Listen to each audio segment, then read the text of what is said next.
ऐसे प्राचीन महानगर की कहानी है जो आज के हमारे शहरों को भी बहुत कुछ सिखा सकती है।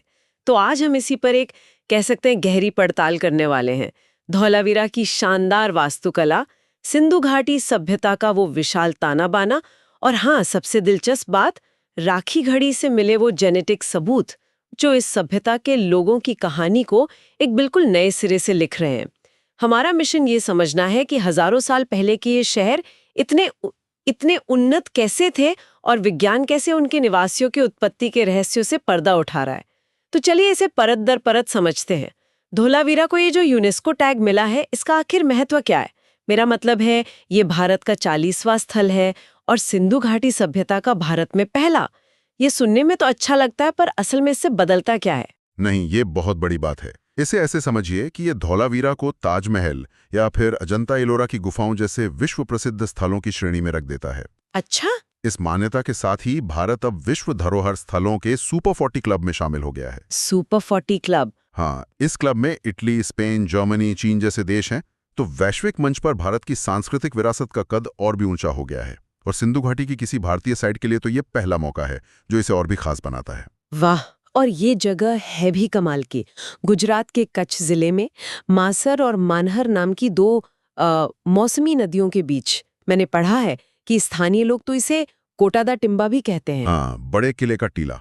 इसकी बसावट ही अपने आप में एक कहानी कहती है। बिल्कुल। और इसकी जो शहर योजना है वो इसे बाकी हड़प्पा शहरों से एकदम अलग करती है। देखिए, मोहनजोदड़ो और हड़प्पा जैसे ज्यादातर सिंधु घाटी शहरों में हमें दो मुख्य भाग मिलते हैं। हाँ, एक गढ़ और निचला शहर। बिल्कुल, एक ऊंचा गढ़ या किला और एक निचला शहर। लेकिन धोलावीरा में 3 भाग थे। सबसे ऊपर एक भव्य गढ़वाला महल, जिसे हम सिटाडेल कह सकते हैं। सिटाडेल, हाँ। फिर एक दूसरा गढ़वाला हिस्सा, जिसे पुरातत्वविद मिडिल टाउन यानी मध्यम नगर कहते हैं। और फिर एक निचला शहर। तो क्या इसका मतलब एक तरह का क्लास सिस्टम था? मतलब शासक और उनका परिवार सबसे सुरक्षित ऊंचे किले में, फिर शायद बड़े अधिकारी और व्यापारी मध्यम नगर में, और फिर आम कारीगर और मजदूर निचले शहर में। बहुत हद तक यही अनुमान लगाया जाता है। ये एक स्तरीकृत समाज की ओर साफ इशारा करता है, जहां सामाजिक और आर्थिक हैसियत के हिसाब से लोगों के रहने की जगह तय थीं। ये उस समय के लिए एक बहुत ही व्यवस्थित और कह सकते हैं जटिल सामाजिक संरचना को दिखाता है। और यहाँ से बात और भी दिलचस्प हो जाती है। कच्छ का रण, जो आज भी काफी हद तक एक सूखा रेगिस्तानी इलाका है, वहां पानी का प्रबंधन ये उन्होंने 4,500 साल पहले कैसे कर लिया था? ये तो आज भी हमारे लिए एक चुनौती है। यही तो धोलावीरा की इंजीनियरिंग का सबसे बड़ा चमत्कार है। उन्होंने पानी की एक एक बूंद को सहेजने के लिए एक बेहद परिष्कृत और विशाल जल प्रबंधन प्रणाली विकसित की थी। उन्होंने सिर्फ तालाब नहीं खोदे, बल्कि पत्थर काटकर बड़े बड़े जलाशय बनाए जो आपस में नहरों से जुड़े थे। पत्थर काट के? हाँ, पत्थर काटकर। खुदाई में ऐसे 16 से ज्यादा छोटे बड़े जलाशय मिले हैं। वो सिर्फ पानी का पानी नहीं रोकते थे, बल्कि उन 2 मौसमी नदियों के पानी का रुख मोड़कर इन जलाशयों तक लाते थे। ये तो कमाल है। मतलब आज जब बैंगलोर और चेन्नई जैसे हमारे स्मार्ट शहर 1-2 साल के सूखे में पानी के लिए तरसने लगते हैं, सही बात है, तब धोलावीरा के लोग हजारों साल पहले इससे कहीं ज्यादा टिकाऊ और रिजिलिएंट मॉडल पर जी रहे थे, वो भी बिना किसी आधुनिक तकनीक के। बिल्कुल सही कहा आपने। यह उनकी दूरदर्शिता को दिखाता है। वो जानते थे कि उनका जीवन पानी की उपलब्धता पर निर्भर है, इसलिए उन्होंने अपनी पूरी इंजीनियरिंग की ताकत पानी बचाने में लगा दी। ये भूजलवायु परिवर्तनों का सामना करने के लिए उनकी अद्भुत सरलता का सबसे बड़ा प्रमाण है। और वहां मिली सबसे मशहूर चीज, वो साइन बोर्ड, उसके बारे में बताइए। वो तो किसी रहस्य से कम नहीं है। हाँ, वो वाकई असाधारण है। शहर के उत्तरी प्रवेश द्वार की दीवार में लकड़ी के एक तख्ते पर जड़े हुए 10 बड़े जिप्सम के अक्षर मिले हैं। जिप्सम के? हाँ, जिप्सम के। ये सिंधु लिपि के अक्षर हैं, हर एक करीब 37 सेंटीमीटर ऊंचा। दिलचस्प बात यह है कि इस लिपि को आज तक कोई पढ़ नहीं सका है। कोई भी नहीं? कोई भी नहीं। लेकिन इसका आकार और इसकी जगह देखकर लगता है कि ये कोई सार्वजनिक सूचना पट था, शायद शहर का नाम या किसी राजा का नाम। इसे दुनिया का सबसे पुराना साइन बोर्ड भी कहा जाता है। मतलब ये इतिहास का सबसे पुराना और सबसे मुश्किल कैप्चा है जिसे कोई सॉल्व नहीं कर पा रहा। हाँ, कह सकते हैं। सोचकर ही दिमाग घूम जाता है कि इसमें क्या लिखा होगा।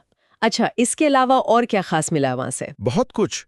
टेराकोटा के सुंदर बर्तन, लाजवर्त जैसे कीमती पत्थरों के मनके, सोने और तांबे के गहने, जानवरों की मूर्तियां और सबसे महत्वपूर्ण हजारों मोहरें। मोहरें, हाँ। ये सब चीजें उनकी कला, उनके व्यापार और उनकी रोजमर्रा की जिंदगी की एक बहुत ही जीवंत तस्वीर पेश करती हैं। तो धोलावीरा सिंधु घाटी सभ्यता का 5वां सबसे बड़ा शहर था। यह मोहनजोदाड़ो और हड़प्पा जैसी बड़ी बस्तियों के साथ पूरे सभ्यता के ढांचे में कैसे फिट बैठता है? मतलब इस सभ्यता का पैमाना कितना बड़ा था? अगर हम पूरी सिंधु घाटी सभ्यता को देखें तो ये एक कांस्य युगीन शहरी सभ्यता थी जो आज के भारत, पाकिस्तान और अफगानिस्तान के लगभग 15 लाख वर्ग किलोमीटर के इलाके में फैली थी। 15 लाख वर्ग किलोमीटर। जी, ये मिस्र और मेसोपोटामिया की सभ्यताओं से भी बड़ी थी।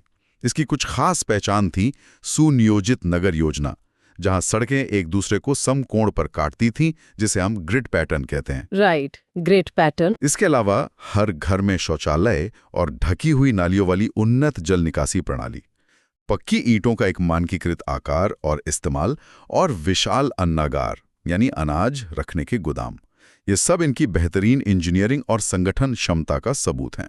ये शहर सिर्फ अच्छी तरह से बने ही नहीं थे, बल्कि दुनिया से जुड़े हुए भी थे। इनका लेन देन कैसा था? क्या ये लोग सिर्फ अपने में ही रहते थे या दुनिया से भी जुड़े हुए थे? यहाँ जो बात आकर्षक है वो है इनका विशाल व्यापार नेटवर्क। ये लोग सिर्फ आपस में व्यापार नहीं करते थे, बल्कि समुद्री और जमीनी रास्तों से मेसोपोटामिया, जो आज का इराक है, मध्य एशिया और फारस की खाड़ी के देशों तक व्यापार करते थे। मेसोपोटामिया तक? हाँ, हमें मेसोपोटामिया के ग्रंथों में सिंधु क्षेत्र के लिए मेलुहा शब्द का उल्लेख मिलता है, जहां से वे कीमती सामान मंगाते थे। तो क्या ये सिर्फ कच्चा माल भेज रहे थे या बनी बनाई चीजें भी? मेरा मतलब है, क्या सिंधु घाटी उस जमाने का एक तरह का मैन्युफैक्चरिंग हब था? वो सिर्फ कच्चा माल नहीं, बल्कि तैयार माल के बहुत बड़े निर्यातक थे, खासकर कार्नेलियन के मन के, जिनकी फैक्ट्रियां हमें लोथल और चाहूदड़ों में मिली हैं। अच्छा। सिंधु घाटी की बनी मोहरें, मनके और बर्तन मेसोपोटामिया के शहरों की खुदाई में मिले हैं, जो इन दोनों महान सभ्यताओं के बीच गहरे व्यापारिक संबंधों का पुख्ता सबूत है।